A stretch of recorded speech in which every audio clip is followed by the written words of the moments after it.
Welcome to chemistry search. आज हम discuss करेंगे activity 3.13 from 10th class science subject. तो इस एक्टिविटी को करने के बाद हम ये बात जान लेंगे कि जो आयनिक कंपाउंड्स हैं वो सॉलिड स्टेट में एग्जिस्ट करते हैं, सभी कलर प्रोड्यूस करते हैं फ्लेम के साथ, वाटर में सॉल्युबल हैं और कंडक्ट करते हैं इलेक्ट्रिसिटी को। तो इसके लिए आपको करना क्या है, इस एक्टिविटी में सैंपल लेना है आपने सोडियम क्लोराइड, पोटेशियम आयोडाइड और बेरियम क्लोराइड। ठीक है, सोडियम क्लोराइड फार्मूला है आपका NaCl, पोटेशियम आयोडाइड फार्मूला है Ki और बेरियम क्लोराइड फार्मूला है BaCl2। ठीक है, तो अब आपने इनकी फिजिकल स्टेट चेक करनी है तो आपको ये सॉलिड फॉर्म में दिखाई देंगे। तो हमें इससे ये पता लगता है कि जितने भी आपके आयनिक कंपाउंड्स हैं वो सॉलिड फॉर्म में एग्जिस्ट करते हैं। ठीक है, क्यों? क्योंकि जो आपका आयनिक कंपाउंड है वो किसका बना होता है? आपका आयंस का।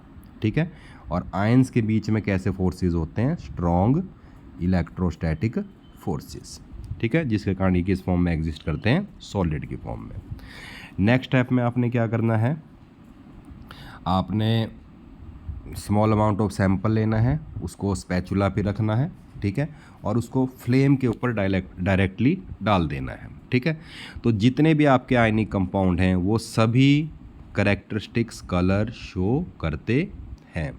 ठीक है, तो अगर आप सोडियम क्लोराइड को फ्लेम के ऊपर डालते हैं, ठीक है, तो ये येलो फ्लेम प्रोड्यूस करता है।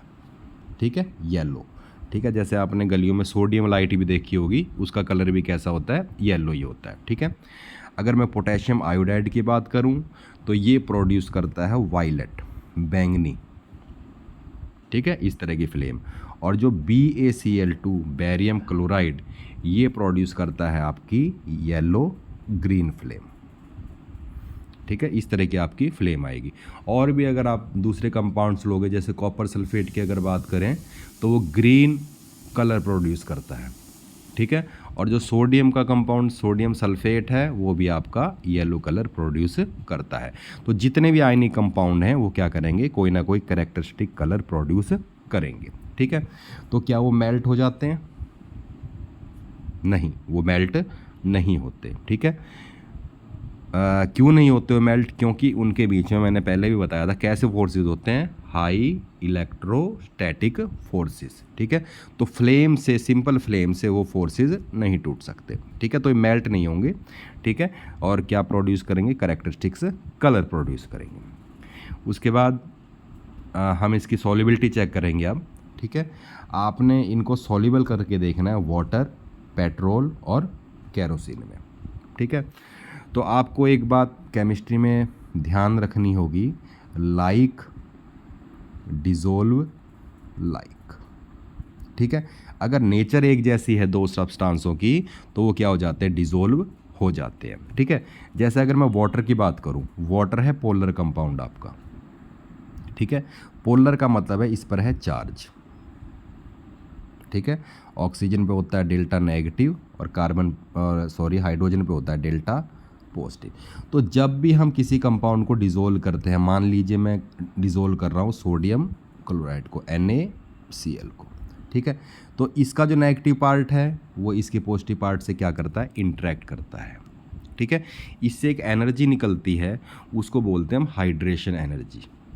ठीक है, और वो इतनी ज़्यादा होती है कि इनके बीच के बॉन्ड को क्या कर देती है? वो तोड़ देती है और कंपाउंड क्या हो जाता है? आपका सॉल्युबल हो जाता है। कहने का मतलब ये वाटर भी पोलर है और सोडियम क्लोराइड भी एक तरह से पोलर है, इस पर चार्ज है। लेकिन अगर मैं केरोसिन और पेट्रोल की बात करूं, ये है नॉन पोलर। ठीक है, तो अभी बताया था मैंने, पोलर पोलर में ही डिसोल्व होगा और नॉन पोलर में डिसोल्व होगा।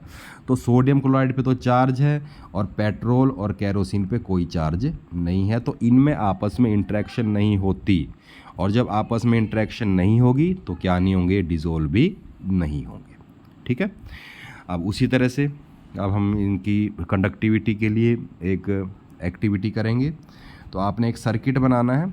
ठीक है, इलेक्ट्रोड डालने हैं, ज़रूरी है इलेक्ट्रोड दो कंडक्टिविटी के लिए, और आपने एक साल्ट को वाटर में डिसोल्व करके बीकर में डाल देना है और आपने चेक करना है कि ये इलेक्ट्रिसिटी को कंडक्ट कर रहा है या नहीं। ठीक है, तो इस तरह का बीकर होगा, देखिए। ठीक है। इसमें एक साल्ट ले लियो, कोई भी साल्ट ले सकते हो आप। मान लीजिए मैंने ले लिया सोडियम क्लोराइड, 2 इलेक्ट्रोड्स डिप कर दिए, ठीक है।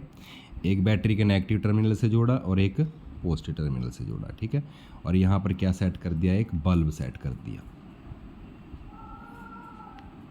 ठीक है। जो नेगेटिव टर्मिनल से जोड़ते हैं जिस इलेक्ट्रोड को, उसको बोलते हैं हम कैथोड, ठीक है। और जो पॉजिटिव टर्मिनल से जोड़ते हैं बैटरी के, उसको बोलते हैं हम एनोड, ठीक है। तो जब हम इसमें से इलेक्ट्रिसिटी पास करेंगे, तो जैसे सोडियम क्लोराइड का सॉल्यूशन है, इसमें कौन से आयन है, Na पॉजिटिव और Cl नेगेटिव। तो Na पॉजिटिव आयन वो अपोजिट इलेक्ट्रोड्स की तरफ मूव करेंगे, पॉजिटिव वाला नेगेटिव की तरफ और नेगेटिव वाला पॉजिटिव की तरफ। तो Na पॉजिटिव तो जाएगा किसकी तरफ, कैथोड की तरफ, और Cl नेगेटिव जाएगा किसकी तरफ, एनोड की तरफ, ठीक है। तो एक तरह से मूवमेंट स्टार्ट हो जाएगी किसकी, आपके आयंस की सॉल्यूशन में, ठीक है। Which are responsible for conductivity of the solution, ठीक है। और आप ये देखो कि ये जो बल्ब है ये क्या होने लगेगा, जलने लगेगा। तो इसका मतलब ये है कि ये सॉल्यूशन क्या कर रहा है, इलेक्ट्रिसिटी को कंडक्ट कर रहा है due to presence of ions. तो जितने भी आयनिक कंपाउंड्स हैं सभी क्या करते हैं, इलेक्ट्रिसिटी को कंडक्ट करते